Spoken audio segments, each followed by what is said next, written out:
I'm not quite sure how well this is going to work. So we're just going to play this by ear, and if things don't work out well, I will cut the stream off early, and we'll just go from there. Alright, let's try this.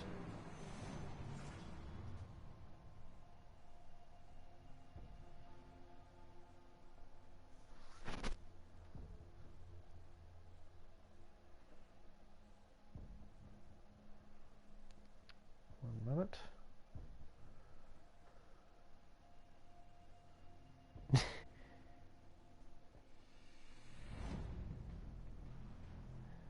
Yeah, I'm not quite sure how well this is going to work. This is actually the first time I've done this in a while, so we're just going to see how this goes.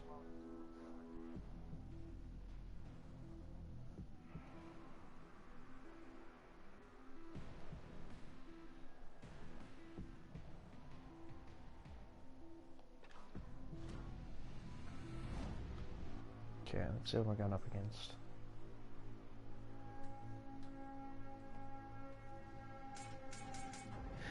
It's not so much that I haven't got this, it's more connection that I'm worried about. Battle starts. Okay, what are we going up against? Nagato, Gneisenau, York, Akatsuki, New Mexico, T-61, Kabuki, Fuso. There's a Koenig on the enemy team, what the fuck? There's a fucking... What the fuck is a Koenig doing? What the fuck is a Koenig doing in a tier 6 bat? Oh, it's a failed division. Reporting the target position. And no big surprise, the cruisers are abandoning me. Well, at least the Sasashio is backing me up, and shit, I've been spotted. Who sent me? It's the Fuso. Oh, and it's the Koenig. Okay. Yep, Fuso just fired.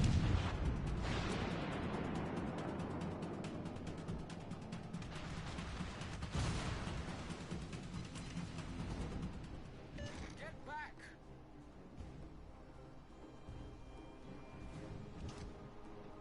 Ah, T-61. The ship is on fire. Yes, the ship is on fire. Thank you for that, Captain Obvious.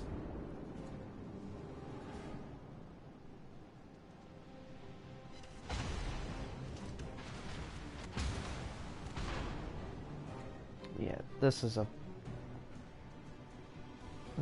good. Okay, put the fires out. Ow, ow, ow. Stop that. And the Koenig has run himself aground.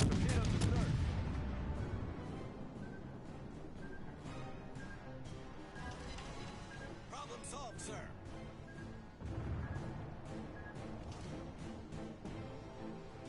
Yeah, looks like the Asashio is doing the smart thing and running the hell away, because there's no way he's going to be able to win a gunfight with 2 destroyers, even if one of them is another Japanese destroyer. Hey, ooh! Hey, Attacker Cat. Off to a great start. Yeah, off to a great start indeed. It's not often you get to kill a destroyer in a battleship. But I probably should start turning away from that, because there is another one out there, and I don't know where the hell he's gone. I think he's hiding in the smoke screen. Never fire AP at a destroyer, they say. You can get away with that in the Scharnhorst because it's got lower caliber guns than most of the battleship contemporaries it goes up against. Hell, even the Fuso's got bigger guns than the Scharnhorst, and the Usos are tier 5. Though the difference in gun caliber is not quite as extreme as, say, the Nagato or the Colorado.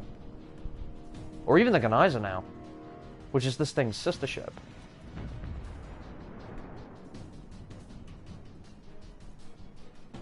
All stations requesting fire on the designated. Yes, you did come in at a very good time.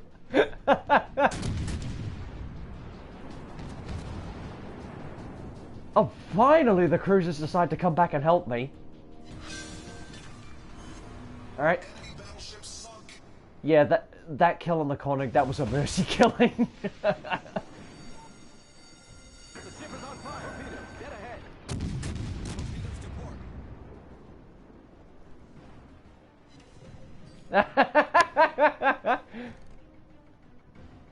So he goes to load PS4 with all the warships. Yeah, this version of the Scharnhorst is actually this one I got really lucky. Mermaid, I was actually telling you about this a while back when they had that Black Friday event going on. Oh, there's another kill. You know, when I was telling you about that Black Friday event that was going on a while back where you could unlock a free Black Friday container. And you're supposed to get you can get like a whole bunch of different things out of that container, including the chance of unlocking a free premium Black Friday ship. Well, I opened my one container and I got this thing out of it. All stations retreat. Yes, Tucker Cat, this game is a lot of fun. It does take a little bit to get used to. Although if you're like me and you've ever played a game World of Tanks, it's a very similar kind of game. I mean, it's made by the same developers, so there's a lot of similarities between the two. Except in this, you obviously replace tanks with warships. But yeah, it is a lot of fun. It just takes a little bit of getting used to.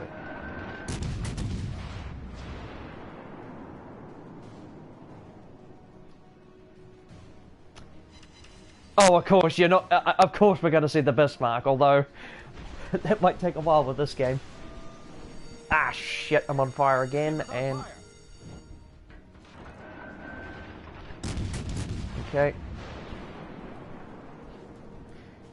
See, the thing about the advantage of the Scharnhorst is its guns may not be quite as big as some of the other battleships available. I mean, again, that guy I'm shooting at there, the Fuso, he's got much bigger guns than I do, and he's got a lot more of them. He's got like 12 guns versus my 9. But whereas I don't have quite as many, and they're not quite as big a caliber, I can fire mine a hell of a lot faster than he can.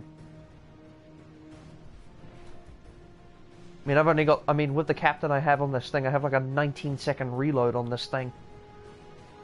And I think this thing already has a base reload speed of 20 seconds. So while I may not be hitting them quite as hard, I'm hitting them a hell of a lot more than they're going to be hitting me. Because that guy in the Fuso would have, every time he fired his guns, he would have needed about 30 seconds to reload his guns.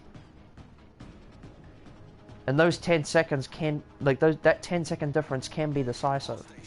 Concentrate fire on the target. That and the Scharnhorst does have a couple of other little tricks up its sleeve.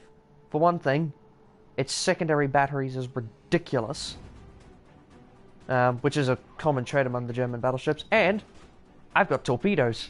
He doesn't. This thing is like a Swiss Army knife. It's got something for just about everything. And I'm just gonna quickly. I'm probably not gonna try to cap at this point, because if the last destroyer, which I think is it's the Akatsuki, if that guy's smart, he's gonna, as soon as he sees me start to cap, he's gonna come back and try and stop me. And he can sneak up on me no problem. You know, he'll be able to sneak up on me. I mean, I'm a big target. You cannot hide in a battleship. It's virtually impossible. So he's going to see me coming long before I see him. And why not? I can afford to take a bit of a speculative shot. Yeah, he's well angled, so I'm probably not going to penetrate his armor. Oh! Okay, I got 1 over penetration. I think I hit the superstructure. That was surprising.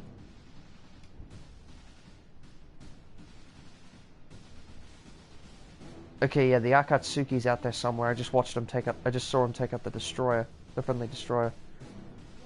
We still got one left though. It's the Asashio. Oh, hey, that's the Asashio that followed me. That followed me around this side of the map earlier.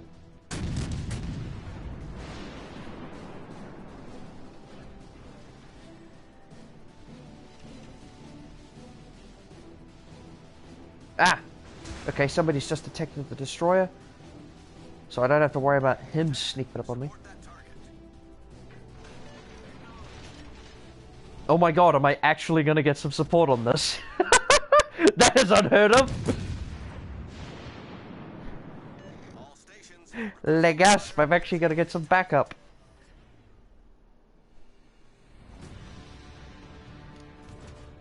Okay, what the... Ah, bollocks, he just disappeared. Alright, launch the catapult fighter. Okay, the Nagato's going that way. And New Mexico is to continue straight.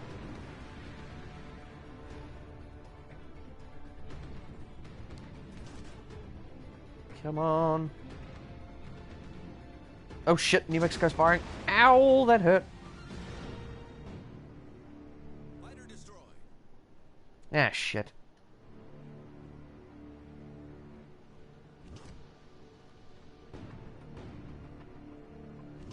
To be honest, considering the yep, that was to be expected. Shit. Yeah, I should have seen that one coming. 16-inch guns at that kind of angle, yeah, there was no doubt that he was going to be able to Citadel me.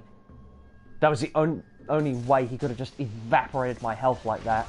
That had to have been a Citadel penetration.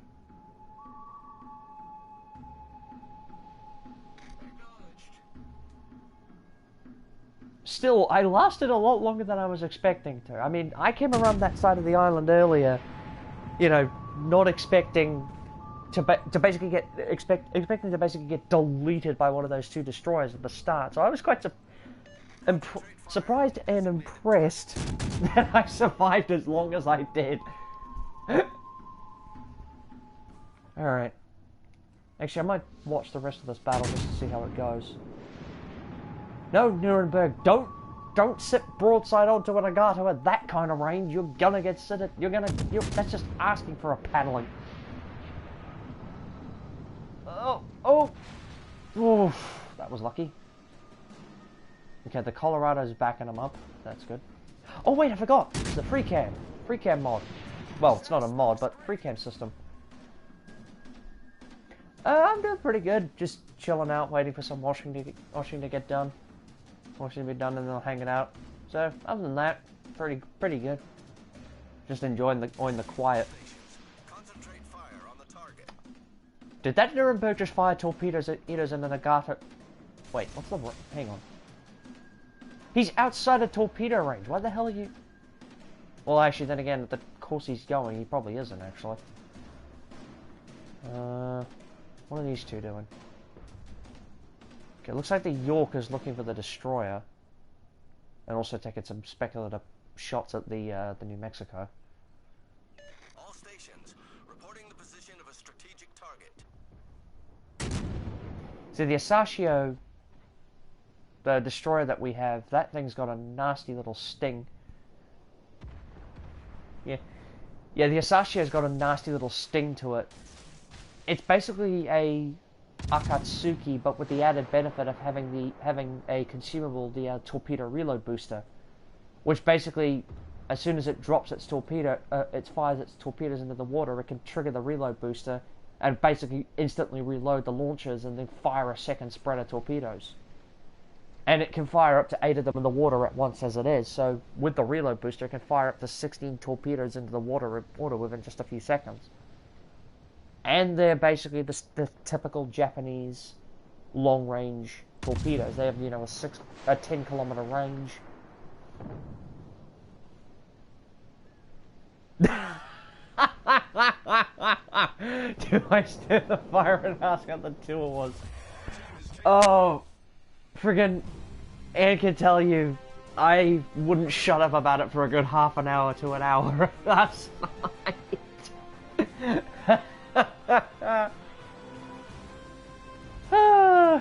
Oh no, that was great. That tour was great.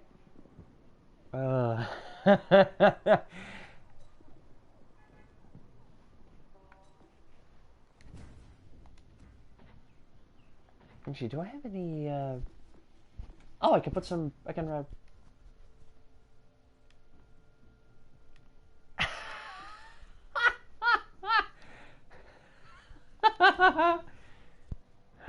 Oh, jeez.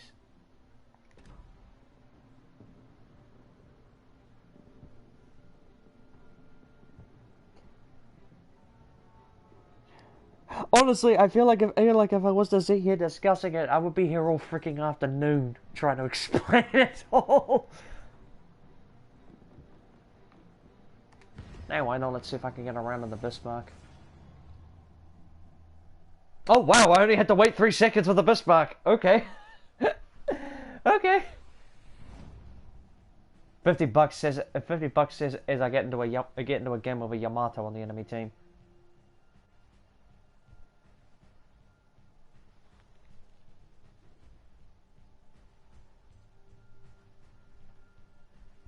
I'm calling it now. There's probably gonna be a Yamato. Called it. I told you there was gonna be a Yamato on the enemy team. Oh shit.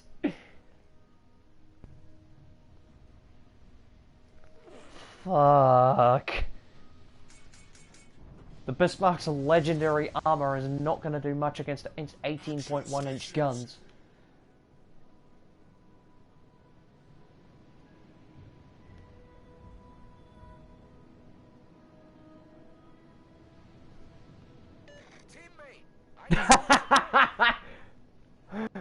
Yes, yes indeed. Although having said that, the Bismarck might be a tough ship, but against a Yamato, it can easily get wiped off the face of the earth. Because the Yamato's strength lies in its main battery guns and its survivability. I mean, those guns on the Yamato are 18.1 inches in caliber, and when you actually you have to take into consideration the fact that there is, well, I might as well actually explain this mechanic to you now, Mermaid Wolf, because it's going to be relevant in the later higher tier games, particularly if you're sailing in battleships. Most of the battleships at tier 7. So the Bismarck, the Vanguard, the Iowa, the Amagi, and the Richelieu all have 32 millimeters of bow plating. They always have up to 32 millimeters of armor protecting the bow of the ship. Now, with the way that the bows of most of the battleships are angled, what that means in practice is that in order to actually penetrate the bow armor of a battleship at that tier, you need a main battery gun with a caliber of with a caliber that's 3 times the thickness of the armor. So with the sloping that they have, you actually need up to a gun caliber of 458 millimeters to overmatch the 32 millimeters of bow armor. The Yamato has 18.1 inch main caliber guns, or 460 millimeters, which basically means in practice, even if I'm facing a Yamato bow on,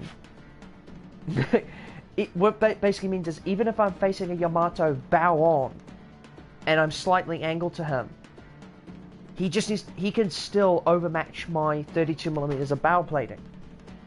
So it's entirely possible for him to actually, overmatch the bow armor. It's going to go smack into the citadel of Warships armor, and I'm still going to take a metric ass ton of damage.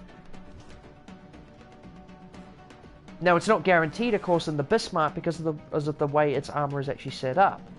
The Bismarck is a little bit lucky in that sense because of the nature of its armor scheme. But if I was in, say, an Iowa and the Yamato tried that stunt, I might not be so lucky. Or if I was in the Vanguard or the Amagi, or even the Richelieu, and I tried that stunt, and, the Yamato tried that same stunt, I wouldn't be so lucky. Okay, we've just spotted the Yamato. Shit, okay, we just lost our Yamato to the enemy Atago. Okay, that's not good. All stations reporting the position of a strategic target.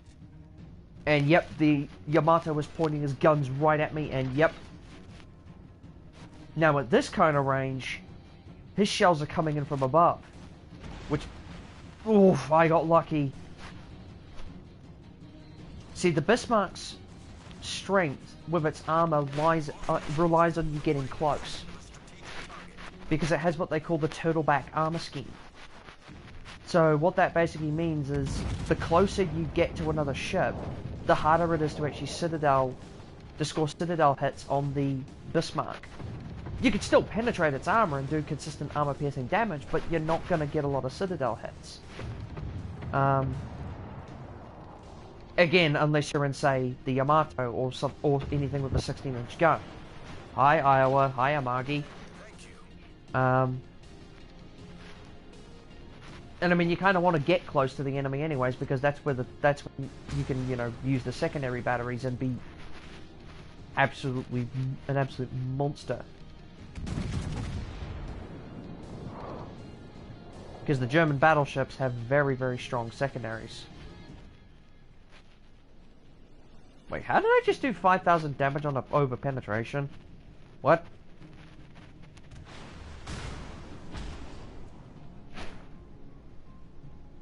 Oh, hi, Veronica!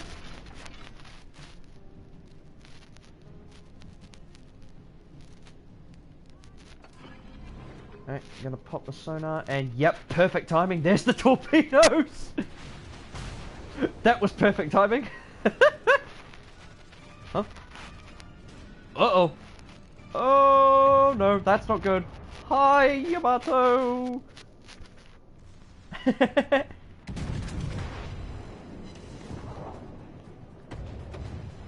Oh, that is not good. Oh god, he's turning his guns to look at me. Ah! No!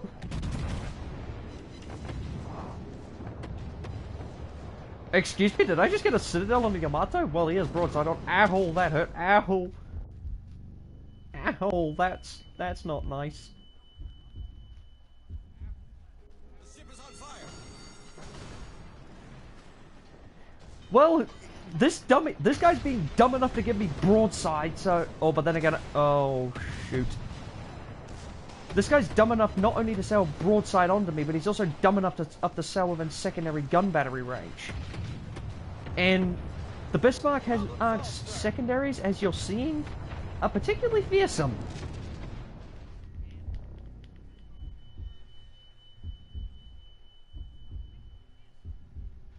Oh! Oh! Come on! Come on! Get him! Yes! Okay, time to limp out of here because that... Yep, that Atago's firing at me, and I really don't want to get set on fire at this stage. With my damage control still on cooldown, if I get set on fire, I'm done for. I might be done for. So I need to get the hell out of here.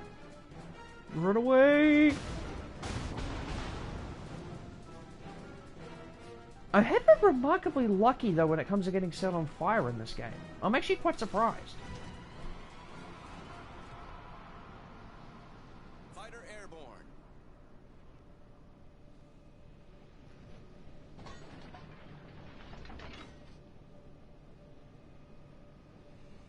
Uh-oh. Something's seen... It's probably the Atago that's seen me. Yep, it's the Atago. Oh no, no! Damage control! The ship is on fire. That was lucky.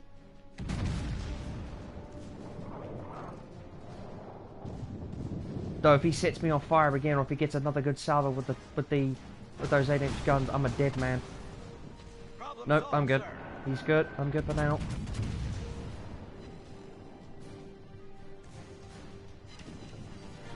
Come on. Yeah, timing at its finest, no kidding. That's the one thing that the Japanese cruisers are really good at. They are really good at setting fires. They have a really high fire chance on their 8-inch guns.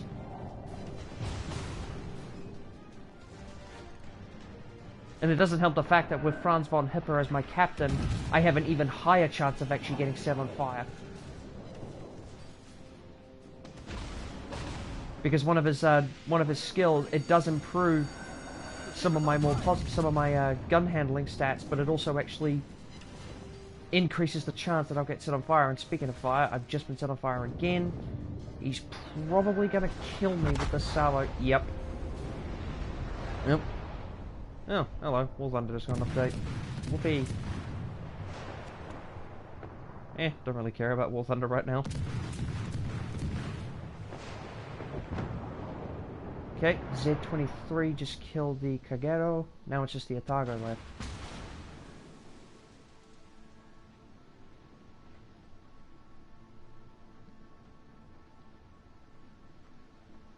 Yeah, there's no way that we're gonna win by point.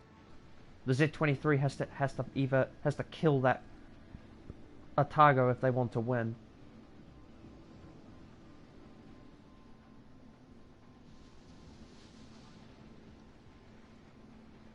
There's absolutely no way that we're gonna win by points. Because they control 2 of the caps, and they managed to kill 3 of us. They managed to kill 2 of us within a very short span of time.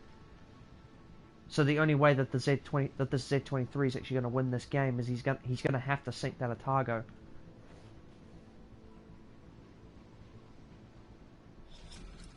Battle ends in 5 minutes.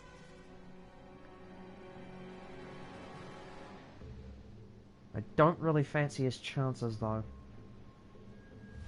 The enemy is about to win.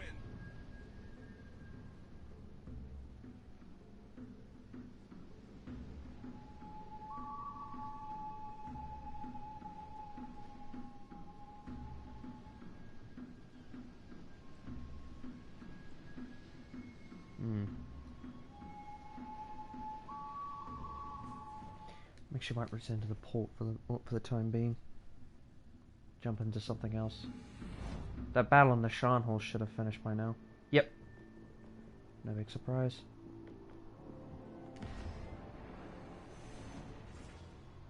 Oh, you just had a funny thought? I'm now curious.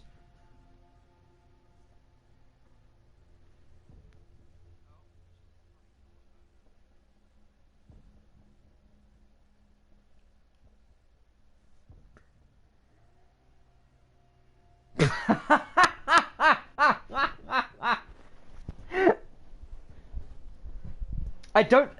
that is the very definition of an unfair fight.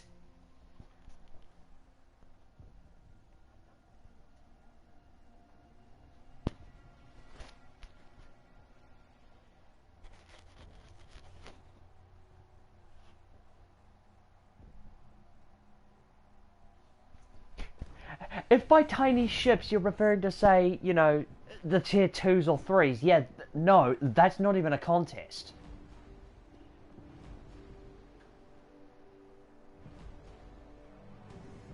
Even if I wasn't to use, say, you know, my damage control or my damage repair or anything. I mean, that is true.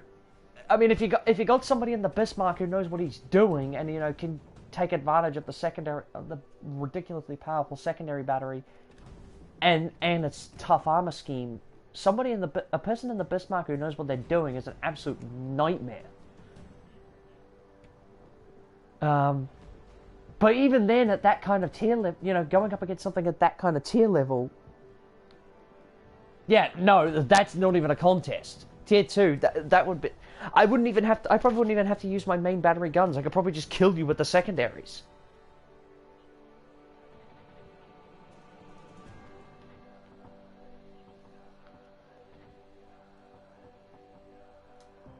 Because, I mean, the Bismarck's secondaries alone are particularly fearsome. I mean, if we go into the... Nope, wrong thing. Shit. Wrong thing. Damn it. Where is it? There it is. Yeah. This thing's got 8 double-barreled 105mm guns with a 3.4 second reload and a 9.9 kilometer range, at least with my captain as he stands, and 1200 damage. Then we've got the 150mm guns. It's got 6 double-barreled 150mm guns with a 7.5 second reload, again with a 9.9 kilometer range, with 1700 damage on their HE shells.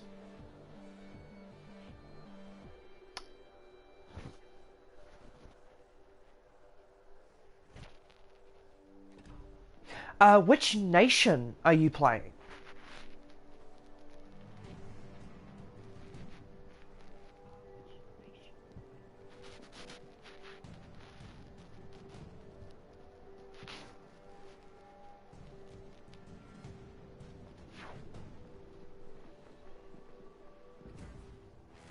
Oh! Oh, sweet! I could play one of the campaign milestones.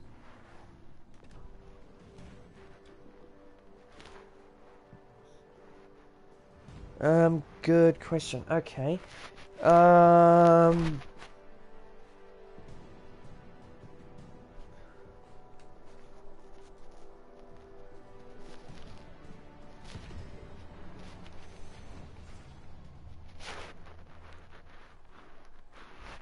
You should check. Okay.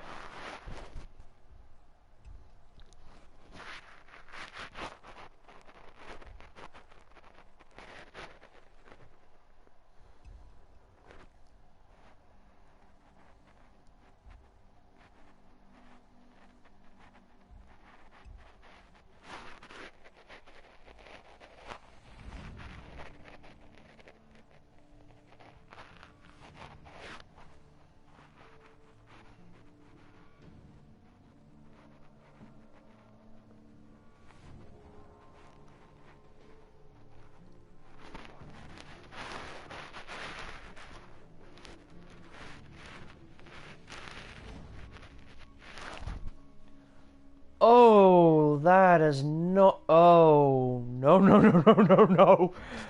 Oh, I don't like the look of that matchmaking.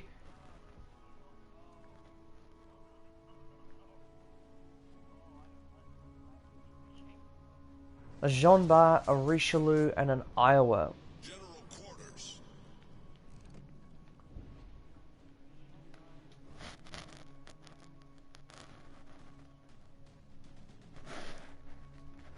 The Jean Bart is that new premium tier 7 battleship that's being made available as part of the campaign that they're doing.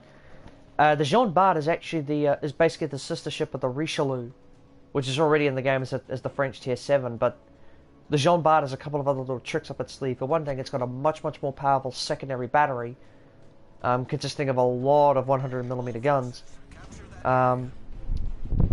But its main trump card is its main battery reload booster, which allows it to actually fire to halve the reload time on its main battery guns.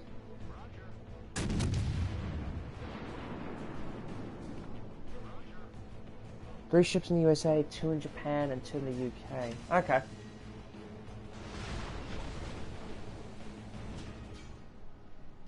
You said your highest ship was tier 2, right?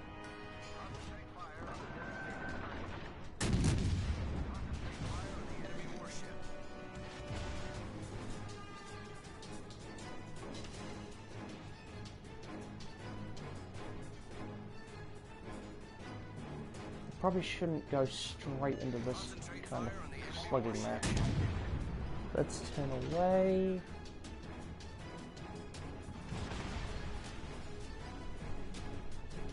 Which one's your highest? Oh, what's the tier 2 ship? Just out of curiosity.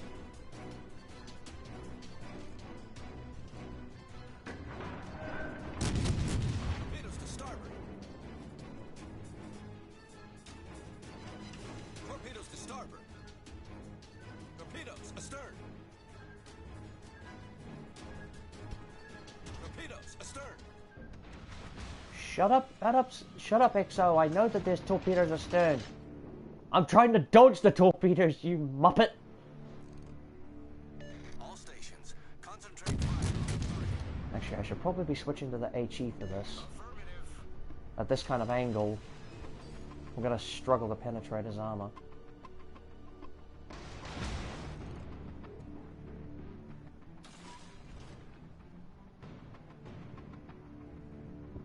Fighter airborne.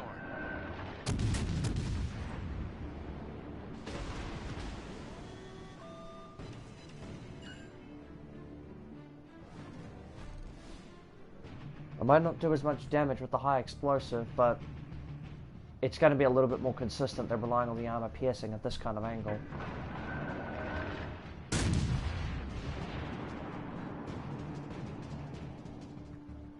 Plus, it's going to give me a chance to potentially set a couple fires. Oh, there's the York. Switch the armor piercing. Did I just hear one of them like actually swear? Like, did he actually just curse? Like, I know that there is the option of using sailor curses and that in this, but I didn't realize that one of them was literally just somebody saying shit. All right. Shots out of the York. Come on, baby. Eh. Kind of disappointing, but damage is damage.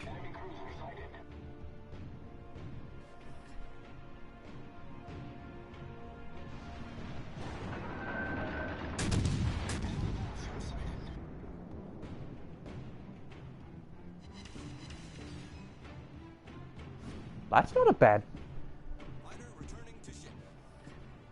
Okay, St. Louis and the Wicks, Tenryu and the Caledon. Okay.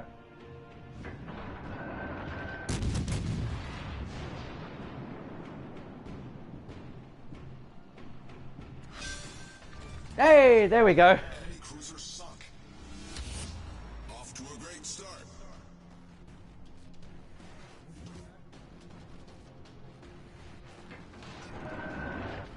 Oh, and the friendly Jean Bart just sunk the Genizer now.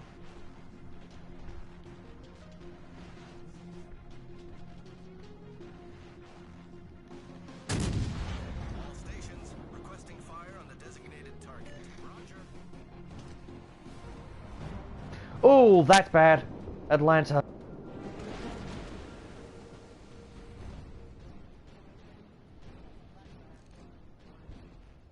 Oh, the Kolberg. Okay, yep. Okay.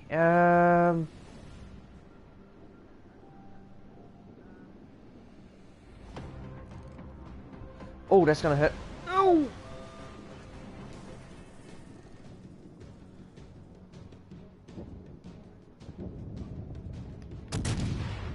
Shots out of the Atlanta. That thing needs to die. That little devil needs to die. Those things are scary.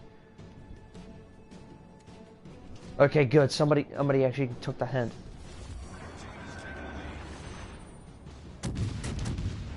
Somebody actually realized just how scary the Atlanta can be. All stations concentrate fire on the target. Affirmative.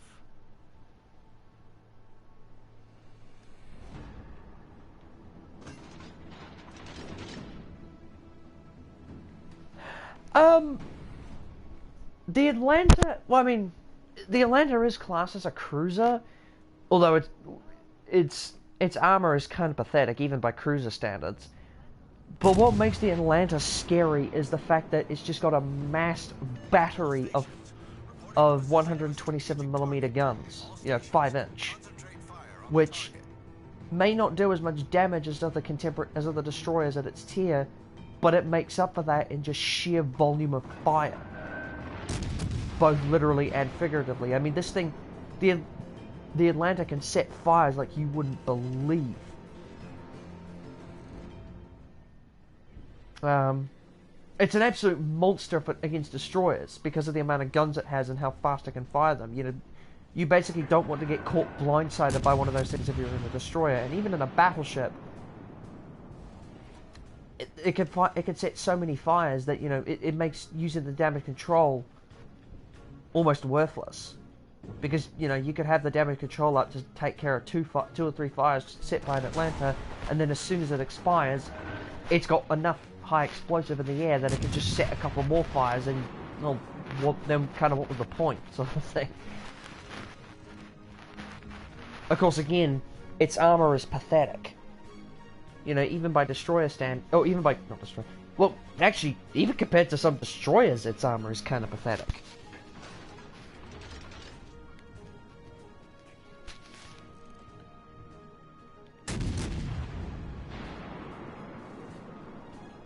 Of course, these Richelieus are actually doing the smart thing. They're keeping the bow pointed towards us because, well, the Richelieu and the Jean Bart over there have got all their main guns concentrated towards the front of the ship. So as long as they keep the bow pointed towards us, we're going to actually have a relatively hard time penetrating their frontal armor. Which is why I'm trying to go for the superstructure shots. Of course, this guy doesn't appear to be paying much attention to me. Then again, he's probably too focused on dealing with the other two ships in front of him. But if he doesn't start paying attention to me soon, this damage I'm doing to him is going to add up. And I am closing in on him, and very soon I am going to get into secondary gun battery range with him, so... If he doesn't start paying attention, he's going to have some problems. Oh, yep, speaking of which, now he's paying attention.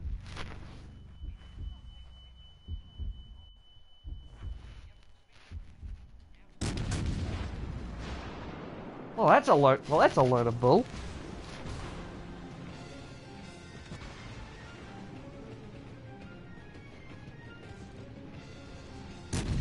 Oh, Jean-Bart, you just made a critical mistake. I may only have 11-inch guns, but you never want to give that kind of broadside.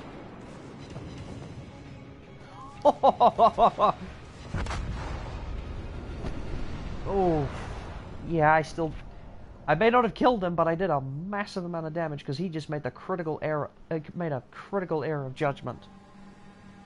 If you're in a Jean Bart, or a Richelieu, because they are effectively the same ship, you never want to give broadside.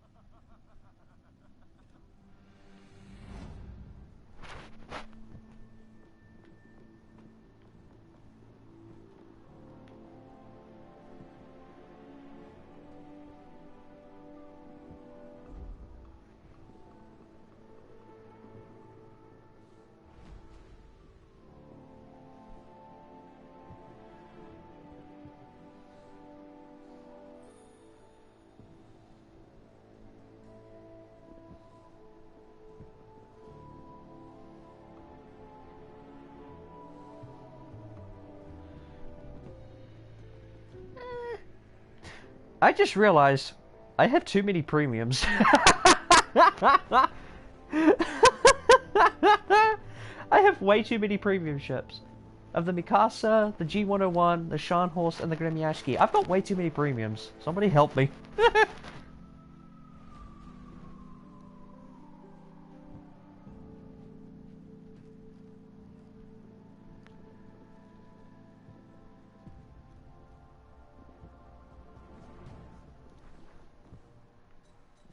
Wait, did we win that battle in the battle just before?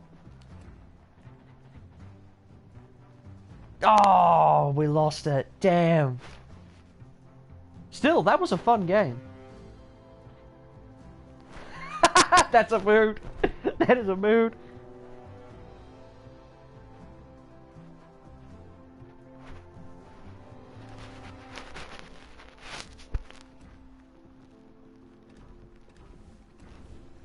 Actually, one sec.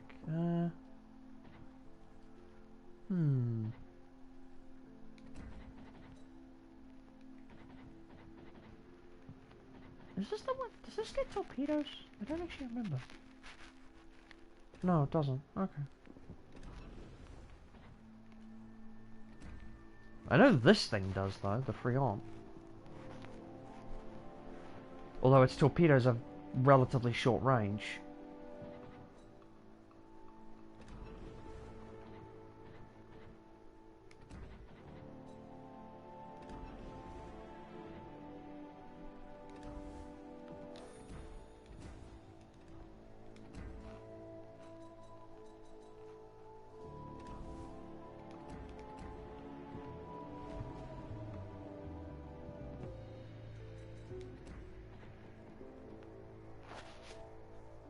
Oh, by the way, Alex, do you actually know how the commander system works? Because if you like, I can explain it to you.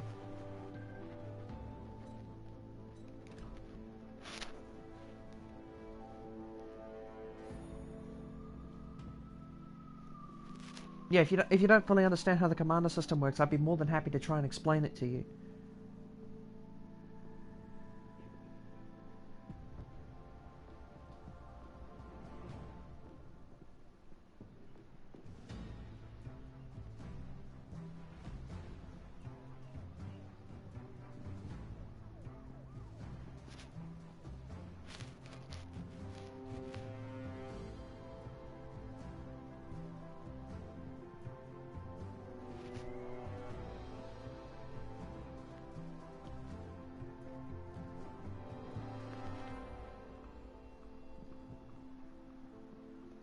Okay, fair enough.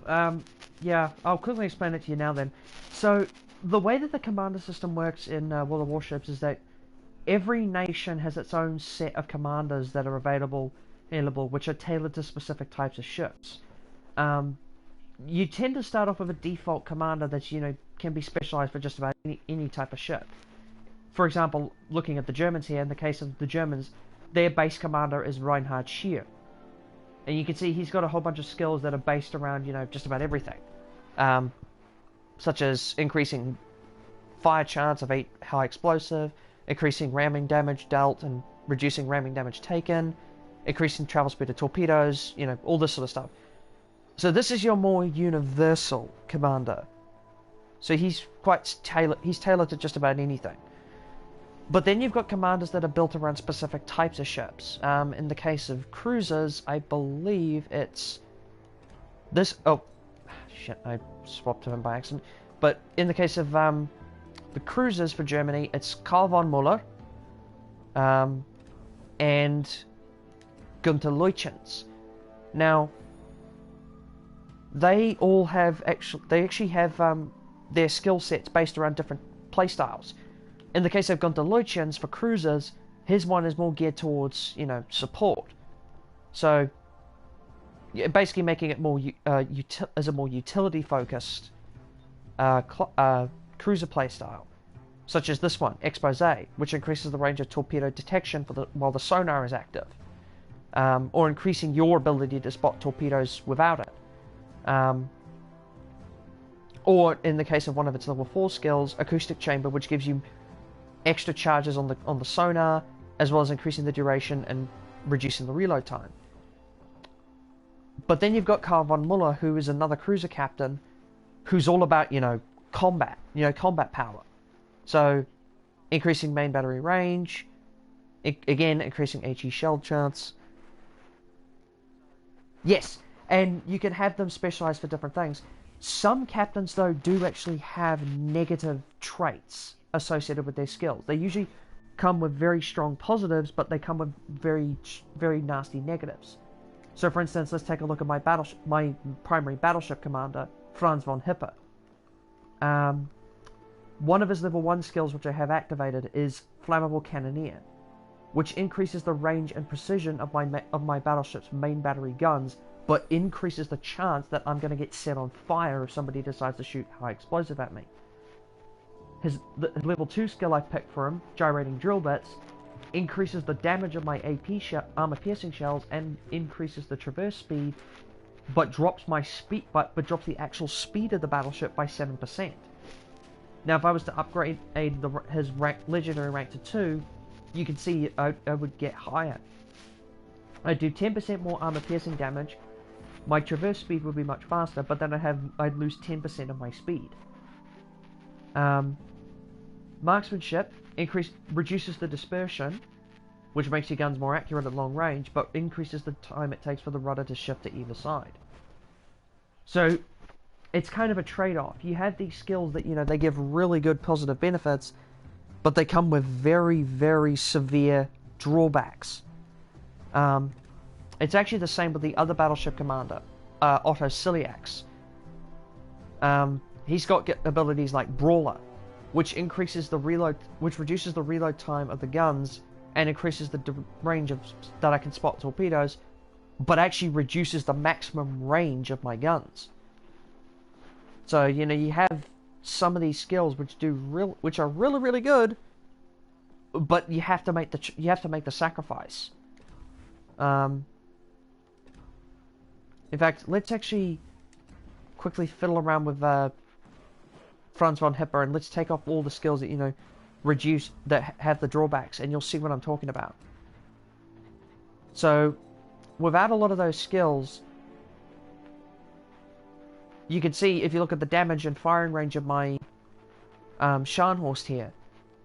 With those skills with the negative traits on, my firing range on the Scharnhorst would be just a little over 19 kilometers, and I'd be doing just a little over 8,000 damage with my armor piercing. But you can see that's not the case. But I'd also have the higher maximum speed, 30 knots, and a much, much better rudder shift time. Now let's put those skills back on, and you'll be able to, and you can see the difference almost immediately. So all those skills are back on. And again, let's take a look at the difference. So yeah, 90.7 kilometer range on the main battery guns, 8,208 damage. Now, before, it was 18.1 kilometers firing range and 7,600 AP damage. But I lose 2 knots in speed, so I'm down to 28 knots, and my rudder shift time is a little worse. Now, this is also taking into consideration that I have equipment modules on this thing, which, you know, boost things like the rudder, you know, reduce the rudder shift time and stuff like that. But you can see, you have to make this, you want to, if you want your ships to be really, really good, you might sometimes have to make sacrifices. And with all the other nations, it's exactly, all the commanders share these similar sort of things. Again, Takeo Takagi here for Japan is a battleship captain, and his skills are pretty much the same. You know, flammable cannoneer, gyrating drill bits, marksmanship, and then, you know, reaching out. Of course, all captains have base traits, which is unique to them. So for Takeo Takagi here, it increases the maximum amount of hit points that is restored when you use the repair party consumable. You might notice as well on the left here, these things here. These are actually inspirations. You can unlock inspirations for your commanders by ranking them up to certain levels. You get the first inspiration at rank 7, and you get the second one at rank 11. Once you actually get the inspirations, you can actually choose. Essentially, it gives you the option of selecting one of the commanders from any nation and picking up and having your commander picking up the built-in trait from that commander. So, for instance, with Takeo Takagi here, I've got Charles Madden and Andrew Cunningham as my inspirations. So for Charles Madden, decreases reload time and increases the traverse speed for the main battery guns, and with Andrew Cunningham, increases the main battery precision. Now, what's great about the inspirations is that if you rank up the commander that you've got that's being used as an inspiration, that rank up and any associated benefits to the base skill then get applied to whichever commander is using him as an inspiration. It's actually the reason why on Franz von Hippe, again, I've got the same setup. It's why I've got the main battery reload speed down to 19.7 seconds, and you know the traverse speed down as low as I have it. Now, the reason that my Bismarck, for instance, is able to reach out over such a long distance of its secondaries is because, one, I've got the secondary battery modification 2 installed, which increases the range and reduces the dispersion. But Franz von Hippe's built-in trait is elbow room, which further increases the secondary battery gun range.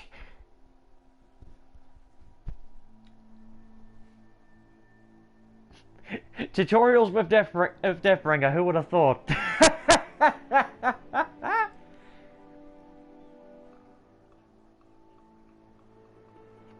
Actually, that's a potential video idea. Why the hell did I not think of this sooner?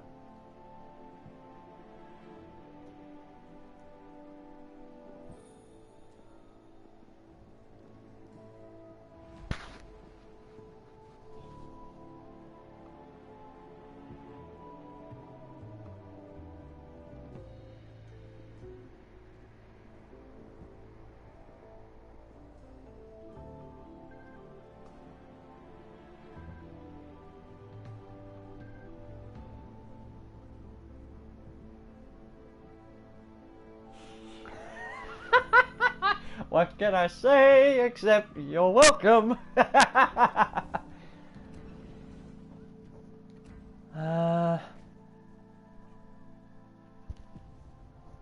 I still got a bit more commander experience to earn.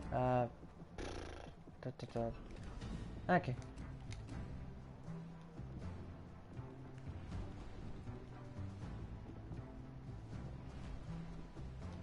How much credits have I got? 7,667. Because that's a great line. Frickin' fight me.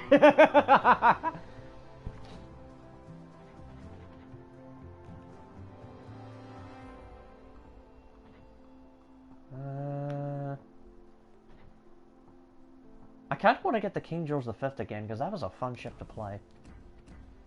Looks like I'm saving up a bit more credits.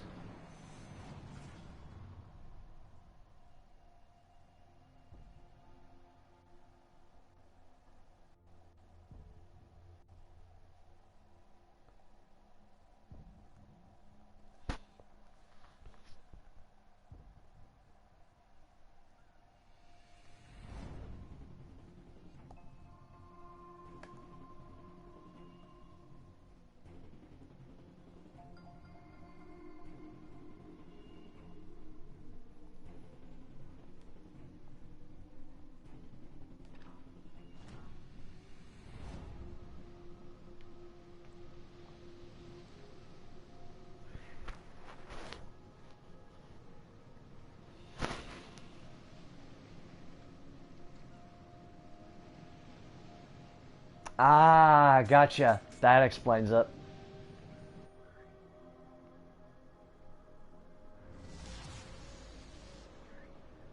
Oh, somebody's selling him the HMS Warspite. Actually, Warspite's got a bit of an interesting little history to it. Warspite actually holds the record within the British Navy of having the highest number of battle honours of any ship to serve within the Royal Navy. It's even got more battle honours than the flagship of Lord Admiral Nelson, the architect of the British Royal Navy, you know, over 1,000 years ago. It's got more battle honours than his ship. Yeah, part of the reason actually that Warspite has so many battle honours is because Warspite was one of the British vessels to actually serve both during the First and Second World Wars. With Warspite's first trial by fire being during the Battle of Jutland in World War One. Oh, suffering from a bit of lag in the stream, well, lag in the game, but shouldn't be too bad.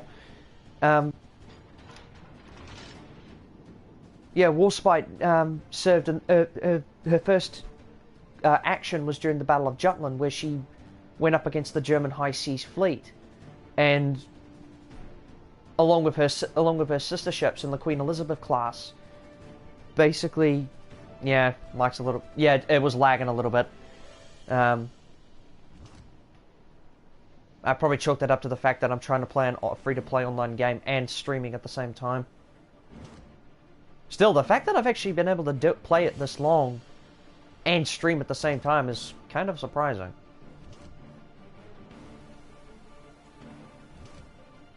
Nope, yep, there's the Warspite. Oh, it's the Black Friday version. It's the Black Friday version of the Warspite. It's much like the Black Friday Shan horse, but it's with the it's basically the Warspite. It's just with the premium skin. It's with the Black Friday skin. Stone the crows.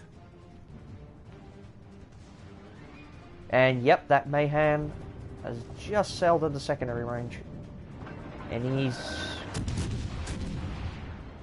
I'm actually not quite sure what he's doing.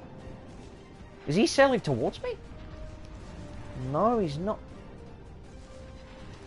Oh! Oh, that's what I get for not paying attention. Hi, Nagato! That is true. I have been streaming for an hour, so you do make a valid point. Yeah, that's what I get for not paying attention. Hi, Nagato. How are you doing today? What direction's he going? Whoop. That was close. Right. Torpedoes away. Ah, he's turning. Probably actually anticipated the fact that I was going to try that. The ship is on fire. Ah! King George V. Huh, that's ironic. One of the sister ships of the King George V was actually responsible for the sinking of the Scharnhorst. Specifically, the battleship HMS Duke of York. Unfortunately for the families of the crew of the Scharnhorst, that was on Christmas Day. Christmas Day of 1943. I have probably made a very serious error of judgment here. Yep. Ow, that hurt.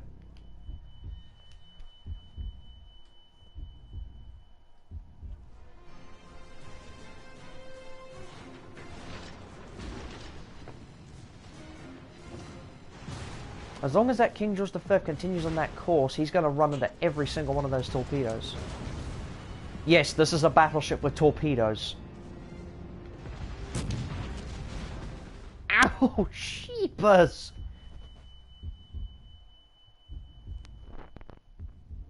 The ship is on fire. Oh, yep. Called it. He ran into all three of them. Haha!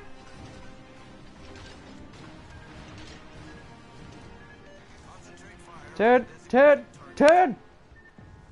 Nope. Oh, I'm gonna run into that. Ow! Oh. Engine damage. That is not a bad idea. And, yep. Knew that was coming. With about 4 ships firing at me, yeah, it's not surprising that they took me out as quickly as they did. I'm actually surprised it didn't take them even faster, even quicker to kill me.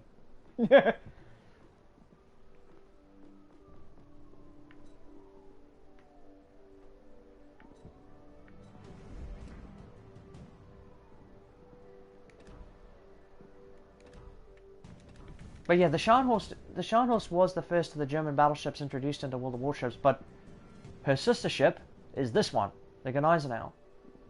And already, just by looking at the main battery guns, you can see the difference between the two in the game. The Scharnhorst is actually equipped with the armament that this class of ships was actually given in real life, but the...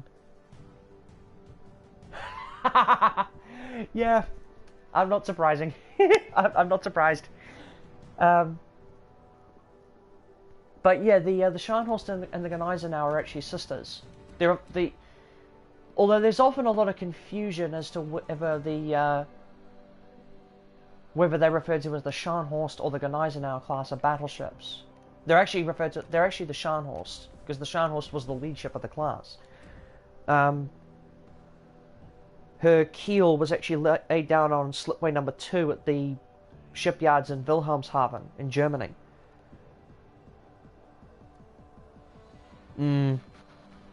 Yeah, it might be good if she gets if Mama gets a bit of rest.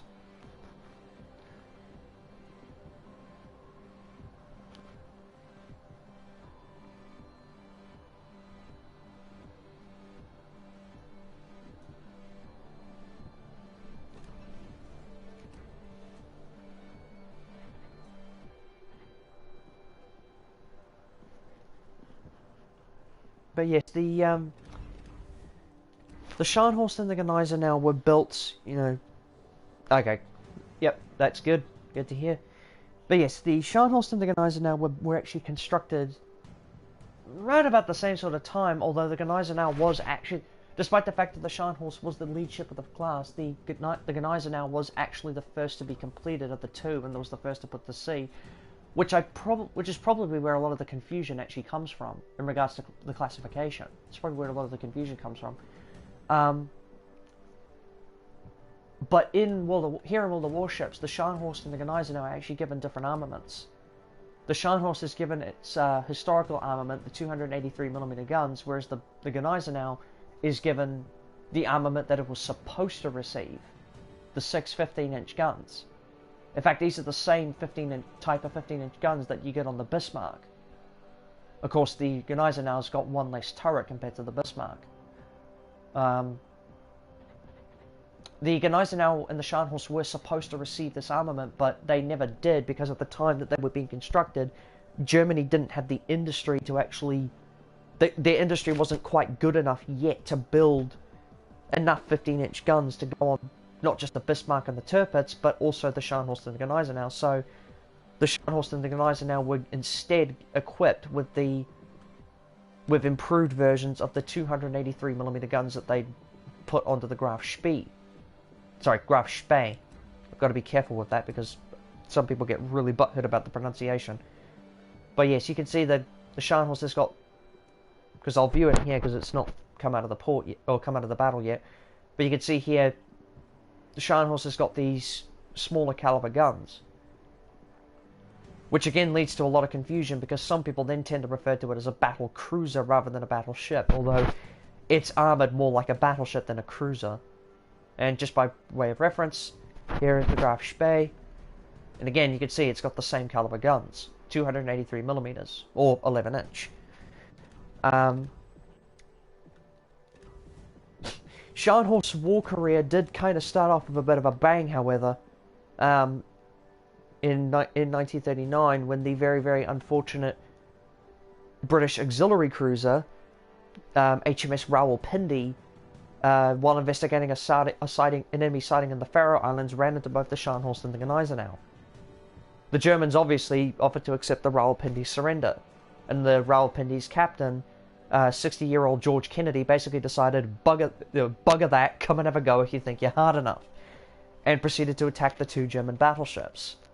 And just in case you're wondering, an auxiliary cruiser is basically a cruise liner or a merchant ship that's had a couple of 6-inch guns stuck to it. You can just imagine how much of a one-sided fight that would have been.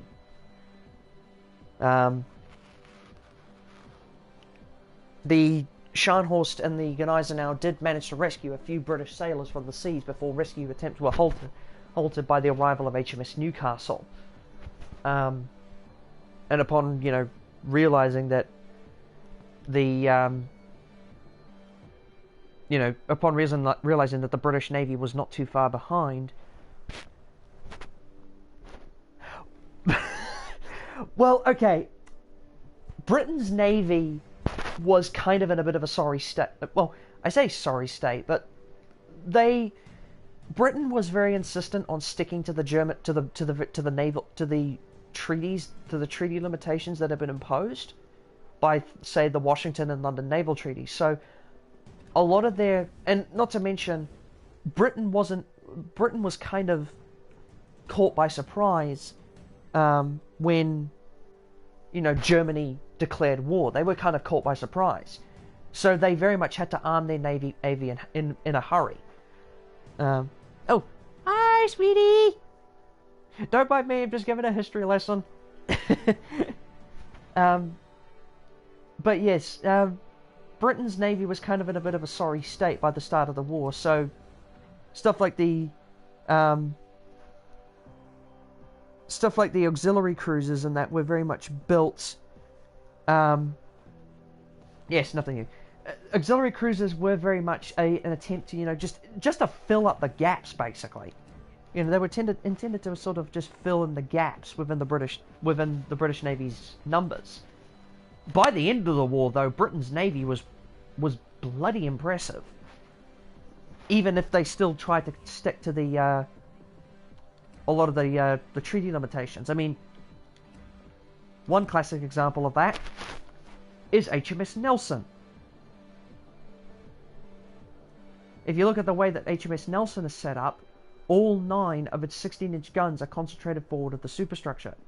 This was actually an intentional thing in order for them to comply with the treaty limitations on ship displacement, on things like ship displacement, i.e. how much the ship was going to weigh. But before that, before they had the Nelson, and before they had HMS Nelson, they had ships like this, HMS King George V, which was one of the newer generation battleships built in 1940. And that weird looking gun arrangement, the 2 quad turrets and the one twin turret, with the 14-inch guns, was designed to comply with the treaty limitations. However, they did suffer from some teething problems. For example, HMS Prince of Wales, which is one of the King George V's sister ships, when it was going up against the Bismarck, they found out that the quad-barreled gun turrets were actually prone to breakdown in the heat, under challenging combat conditions. And when the Prince of Wales went up against the Bismarck along with HMS Hood, those teething problems hadn't actually been resolved. Of course, by the start of the war, Britain's navy was kind of, well, it was still powerful, because they ended up utilizing a lot of their older generation battleships, warships like the Queen Elizabeth class, so ships like HMS Warspite, and they had plenty of ships, just a lot of them were quite old. Whereas Germany had been quietly breaking a lot of the treaty limitations imposed upon them with ships like the Bismarck. So it wasn't so much that Britain's navy was bad. It's that Britain's navy was more trying to stick to what they were basically being told to do, for lack of a better term. So when ships like HMS Rawalpindi, the piddly little auxiliary cruiser, went up against the Gneisenau and the Scharnhorst, there was no way in hell that they would ever stand up to them. There was just no way. And however, that wasn't to say that the Scharnhorst and the Gneisenau had it all easy. I mean, in 1940 they were. Yeah, exactly. That's exactly what happened. Britain was very, very adamant about sticking to the naval treaties imposed, whereas Germany was like, we're just going to quietly break all of these rules. Although, having said that, the Scharnhorst and the Gneisenau didn't have it all their way. For example, in 1940, when they were actually in April 1940, when they were earmarked as covering ships for the assault on Norway, the two ships actually went up against the British battle cruiser HMS Renown, and the Renown actually managed to do some pretty serious damage to the Gneisenau. For instance, the Renown managed to knock out one of the Gneisenau's gun turrets, and knocked out the Gneisenau's radar. And the Scharnhorst actually had its own radar disabled by the foul weather. The foul weather actually disabled the Scharnhorst's radar, and so the two ships were actually forced to run away. The ironic thing with the two ships was that they actually, at least in the early stages, they actually suffered more damage as a result of the bad weather than they did at the hands of the Allies. For instance, when the Scharnhorst and the Gneisenau were running away from the HMS Renown, the Scharnhorst had one of its forward gun turrets disabled by the several thousand tons of water that had managed to make its way into the ship rather than outside the ship, where it's supposed to be. And I could show you some of the videos that I've actually used as references later on if you'd like. But yeah, the Scharnhorst, as it was running away from HMS Renown, had one of its gun turrets disabled by the several thousand tons of water, and alright, I'll be at that. And running the engines at such a high power for such a long period of time actually caused one of the starboard turbines to roll over and die. And so both the ships returned to Wilhelmshaven for repairs. Later on, they returned to Norway, and their next encounter with the Scharnhorst and the Gneisenau's next encounter with the British would be a hell of a lot more glorious, because they then sighted the British aircraft carrier Glorious. See what I did there? Commanded by Captain Doyley Hughes and escorted by a few British destroyers, including HMS Acasta, which is actually present in World of Warships as the Tier 4 British destroyer. The resulting engagement between the vessels resulted in the loss of HMS Glorious, as well as the loss of the two escorting destroyers.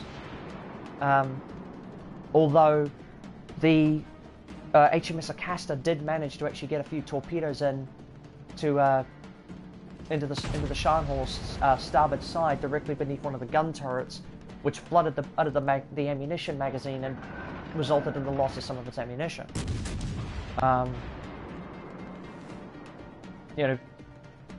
They then sort of, after that, they conducted a lot of merchant raiding, commerce raiding, basically sinking transport and supply ships.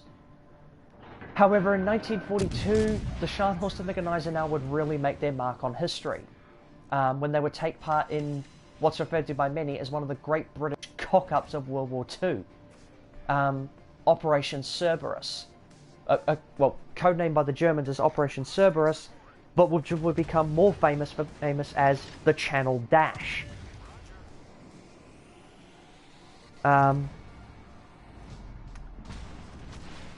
In early 1942, German Naval High Command, the appropriately named Oberkommando der Marine, which literally means Naval High Command,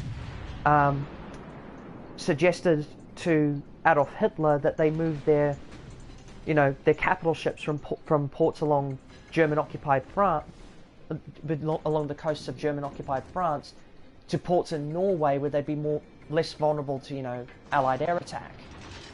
This, of course, would actually mean running the gauntlet of the English Channel. Yeah, that doesn't surprise me, because, again, the Channel Dash was an absolute disaster for the British. Because the two ships would have needed to have run the gauntlet of the English Channel, which was supposed to be heavily defended by both elements of the Royal Navy and the British Royal Air Force. But thanks to the staggering incompetence of the Royal Air Force and poor communication between Coastal Command and the Royal Navy High Command, the plan that Britain had in place, codenamed Operation Fuller, to stop such a breakout was either was poorly implemented or wasn't even implemented to begin with. A pair of Spitfire reconnaissance aircraft located the two ships, escorted by heavy fighter cover, but they were under orders to maintain strict radio silence, and so they didn't get to tell anybody about the ships and the ships until 2 hours after they'd passed the White Cliffs of Dover.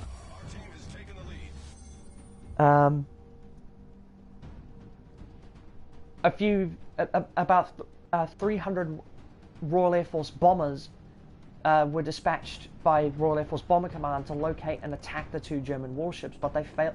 But by the time they'd taken off, the ships had already passed Dover, and so when they got to the target area, the ships weren't even there to begin with. It eventually fell to the Royal Navy's Fleet Air Arm to actually do something about it. 6, count them, 6 Ferry Swordfish torpedo bombers were launched by the Royal Navy's Fleet Air Arm to attack the Scharnhorst and the Gneisenau. They were supposed to be escorted by by a squadron of Royal Air Force Spitfires, but only one of them showed up. No, really, I'm not joking. Only one Spitfire actually showed up to escort the two torpedo bombers.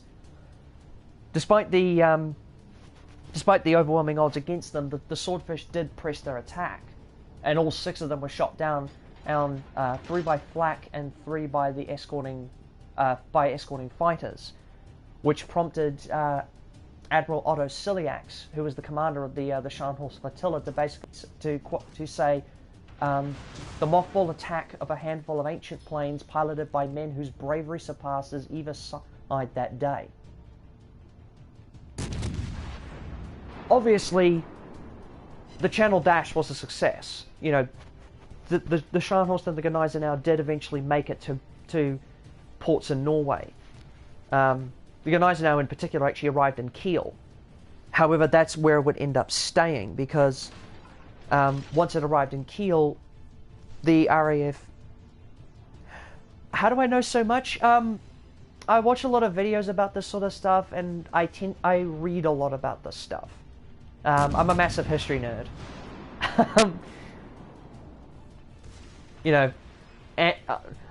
Auntie Anne can vouch for me. I am a massive history nerd.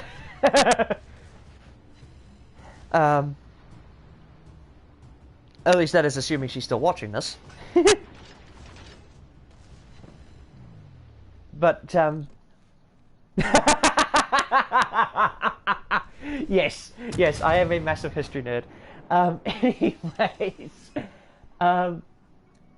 yeah, so the Gneisenau eventually arrived in Kiel in Norway. Okay, fair enough.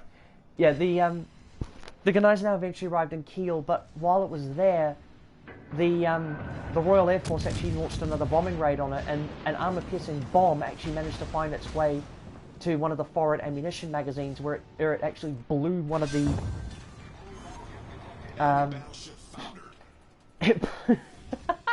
how long did I talk about the tour for? Yeah, about an hour or so.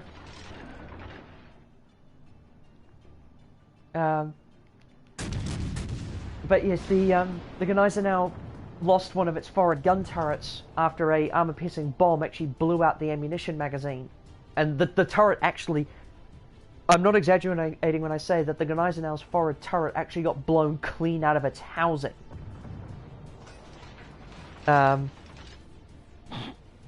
Yes, I do. It's just there was a lot of information to take in, and it was hard, and you know, all that sort of stuff.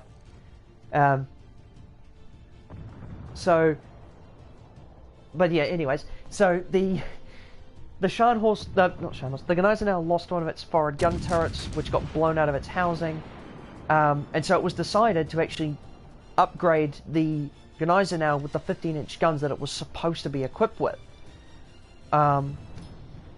which is why in World of Warships it's actually the Gneisenau is present in the game with the 15-inch guns rather than the 11-inch guns that it was supposed to be armed with in real life. But partway through the construction and the modification process, Hitler decided that he wanted to turn the thing into an aircraft carrier for some reason, and so, you know, they then began the process of converting it into an aircraft carrier.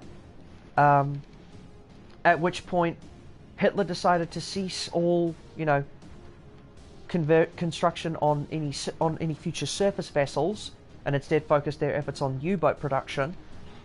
And the Gneisenau was eventually towed out into the middle of the harbour at Kiel, and sunk as a block ship. Also, yes, for some reason, the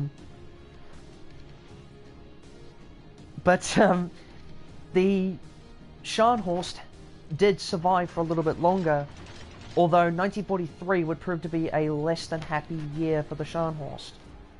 On the 25th of December 1943, the Scharnhorst departed Altafjord for what was known as Operation Ostfront, which was to intercept the Allied merchant convoy known as Juliet Whiskey 55 Bravo, which was an Arctic convoy inbound for the Soviet Union, along with the destroyers of the 4th Flotilla. After failing to locate the convoy, the Scharnhorst, commanded by Eric Bay, ordered the destroyers of the 4th Flotilla to fan out across the sea in order to search for the convoy, which basically left the Scharnhorst completely alone. Eventually, it ran into the cruisers of Force One, led by the cruiser HMS Belfast. Literally, in the first salvo fired by the British cruisers, they not only managed to disable one, they managed to actually knock out the Scharnhorst's radar, which effectively rendered her blind in the Arctic Arctic Sea. So she was basically sailing blind in total darkness, with the cruisers of Force One coming in hot pursuit. She did manage to break away for a moment, but after a little while, she once again ran into the cruisers of Force One. Scharnhorst did manage to return fire and actually caused some pretty substantial damage to some of the cruisers, despite the loss of her radar. They actually did it through optical aiming. Literally, they used the gun sights. They basically used the oversized gun sights to aim the guns rather than the radar. Eventually, however, the light cruiser HMS Sheffield actually showed up in company with the British battleship HMS Duke of York, and along with British destroyers. And taking advantage of the Scharnhorst's blindness, they actually encircled it in a pincer movement. They then basically hammered this thing from all sides. But the Scharnhorst still kept up the fight and did manage to return fire with their only remaining turret, which of course was the aft turret. And she did try to break away and disengage, but at around 8:30 in the morning, just as the Scharnhorst was about to escape effective gun range of the British, one of the Duke of York's 14-inch armor-piercing shells managed to penetrate the main armor belt and find its way to the primary boiler room, basically blowing up its engine, its main engine, which slowed it down even further, which slowed it down to 20 knots. The destroyers and cruisers, including HMS Belfast, then closed in for torpedo attacks and managed to put a few torpedoes into the starboard side, which again led to flooding of the ship's internals, which slowed it down even further to 12 knots. And after several more salvos were fired at the Scharnhorst by the British, she slowly listed to starboard and sank by the bows, which prompted Admiral Bruce Fraser, who was in command of the Duke of York, to comment to the admirals after the battle, and I quote, "Gentlemen, the battle against the Scharnhorst ended in victory for us. I hope if you are ever called into battle against an enemy many times your superior, you will command your ship as gallantly as Scharnhorst was commanded today." Of the nearly 1,600 crew that served aboard the Scharnhorst, only 36 actually survived the battle. And I believe there's actually a memorial to the Scharnhorst that's been erected somewhere in Germany. I think it's in Germany. I'm not 100% sure where, but there is a memorial that's been erected to them. And if you look on the bow of the Scharnhorst here in the game, you can see that little shield on the side. On the memorial, that shield is actually there. That shield is on the memorial.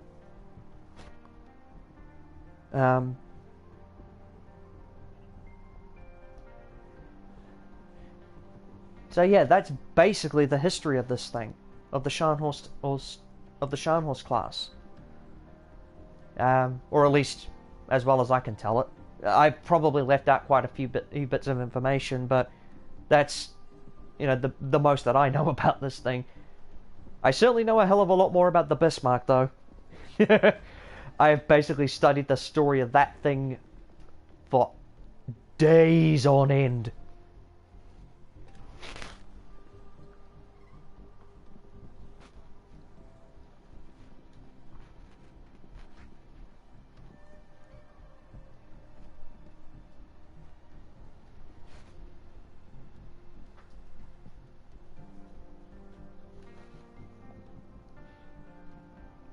But yeah, why Germany would want to convert a Scharnhorst class battleship into an aircraft carrier is beyond me. I mean, the deck is not.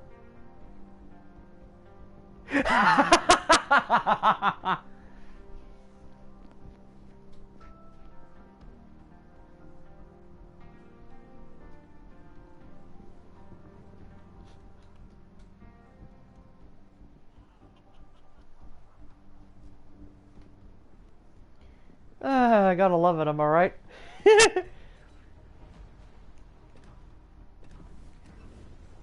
But see, this is the kind of those are the kind of history, like the stories of history that they don't tell you. They never tell anyone these kind of stories, and it sucks.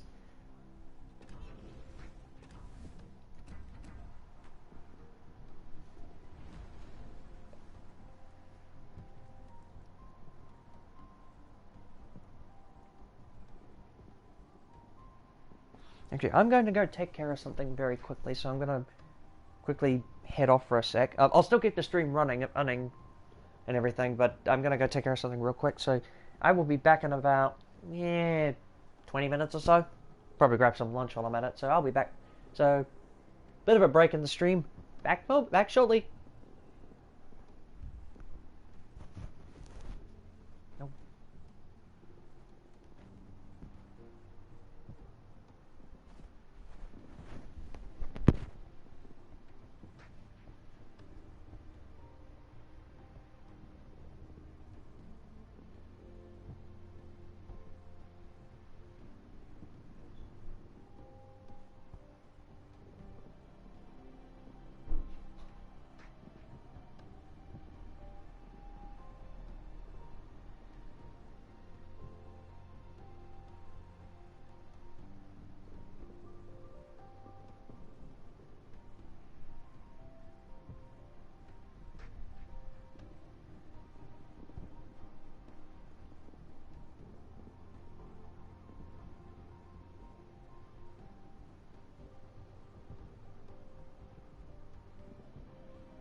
Okay. Ah, stop whacking into your face. Stop whacking the microphone in your face, Andrew. God damn it. Right.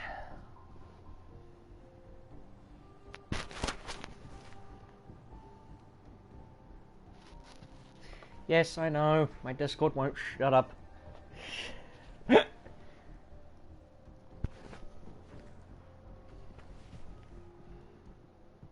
Just gonna mute that on my laptop.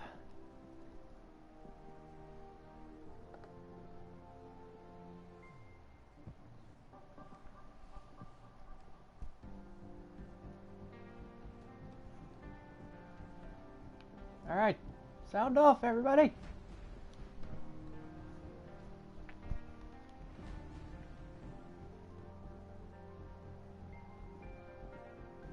Now somebody tells me.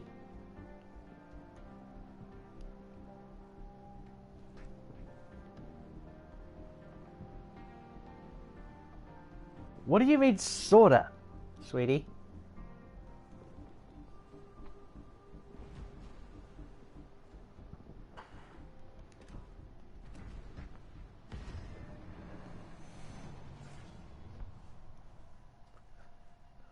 No, I've never set my status to do not disturb before.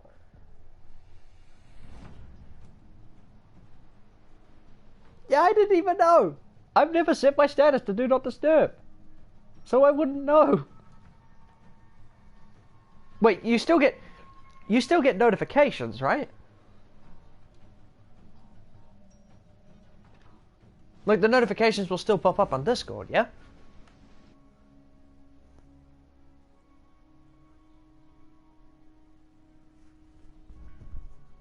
Ah, gotcha. Okay.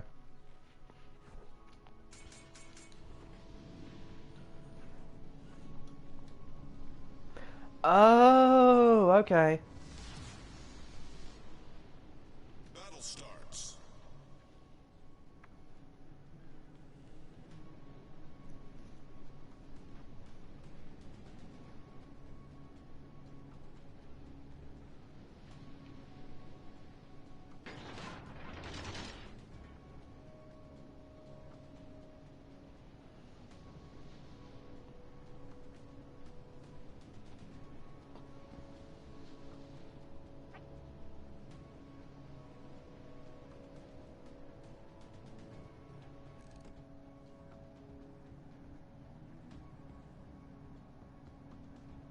Well, that guy's obviously AFK.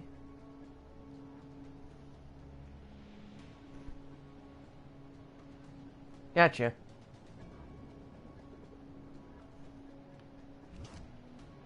Oh, there's the Warships. And somebody see me. Well, I mean, I'm in a battleship. It's not exactly easy to hide in this thing. You can't exactly hide in this thing. Oh, no sense in holding my fire.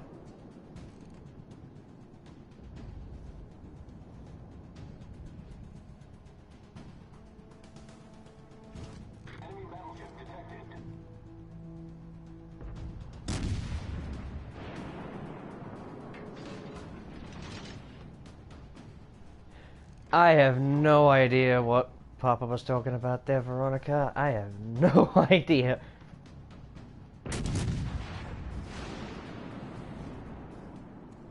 I'm just as clueless as you are.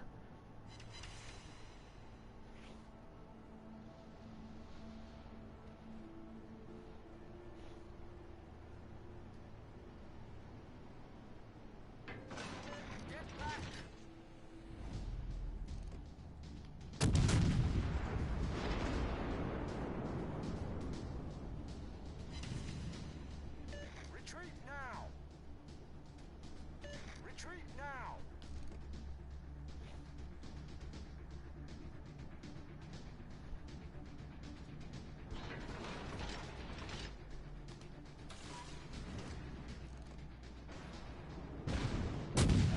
Fighter airborne.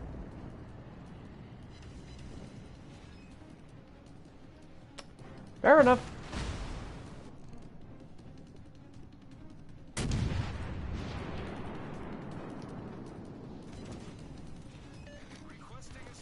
Can't argue with your logic.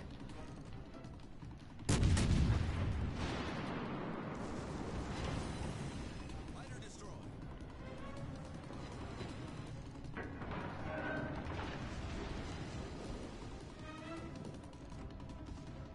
Enemy battleship sighted.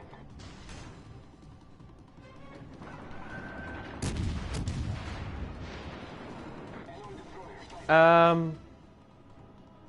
Okay, sure.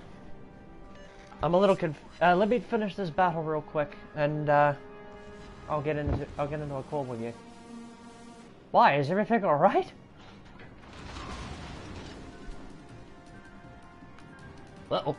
Oh god. No. No.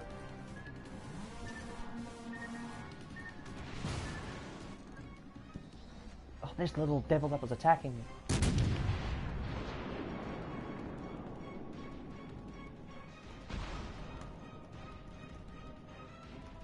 Enemy battleship sighted.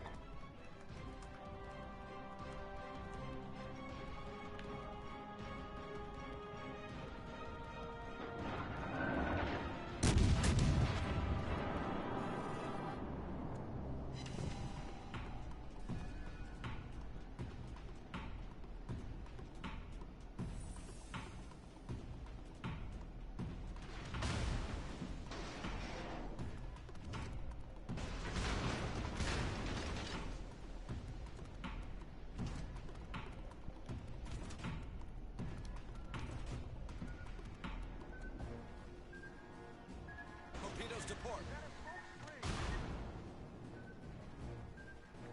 Torpedoes to port.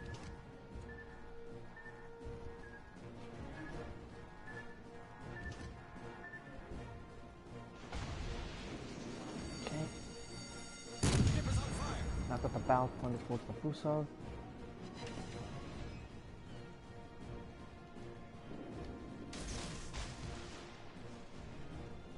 Torpedoes away.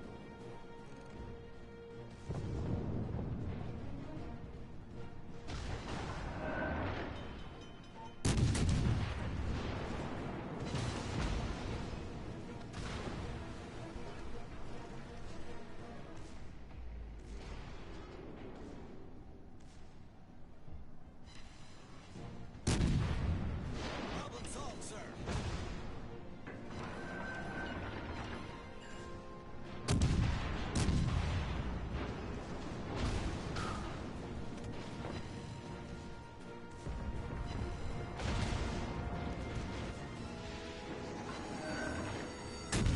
Ship is on fire.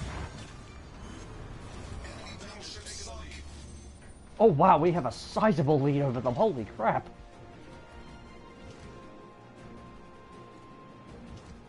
What a steamroll! Well, so far at least. But that could all change pretty damn fast.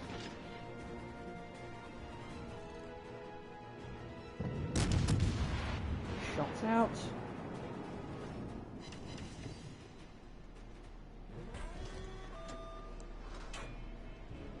And that's the notification indicating I'm at around about half health. Oh, we just lost our second destroyer.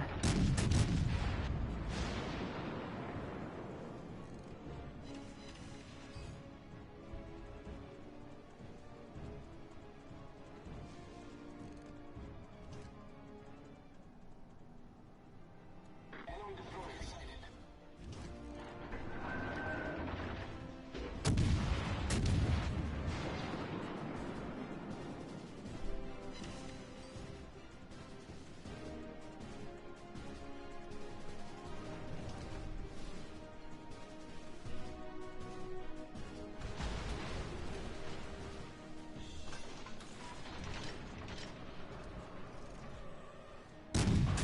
Fighter airborne. Shots out of the Fuso. Come on, buddy. Come on. No, no, no, don't turn. Ah.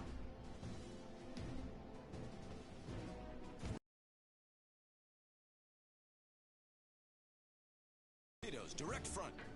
Oh. Torpedoes to starboard. Torpedoes direct front. Ah. Dang it. That hurt.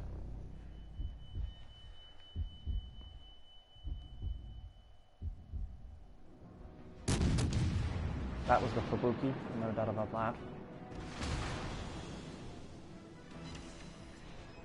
Problem solved, sir.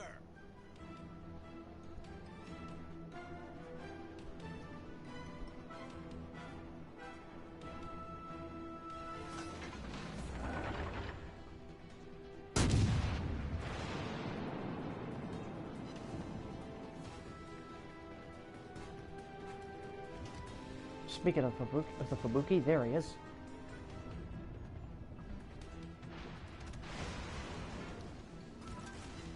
Torpedoes, dead ahead.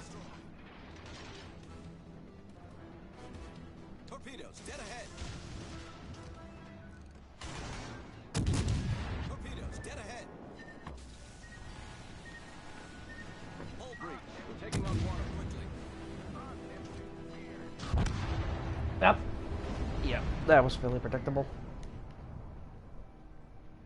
And he's gonna dodge the torpedoes. Okay. Well, I think that's gonna do Umi for now. Although this was a lot of fun. I really need to do this more often. Fortunately, though, I am probably gonna start getting back into this a little bit more regularly. I mean, I might try incorporating a little bit of history into some of these streams as well. Just as something else to, you know, act as commentary for it. Yeah, it really has been fun. But anyways, I will catch you guys another time. Have a good one. Don't worry, there will be plenty more of these. There will be plenty more of these where that came from. Anyways, have a good one, guys.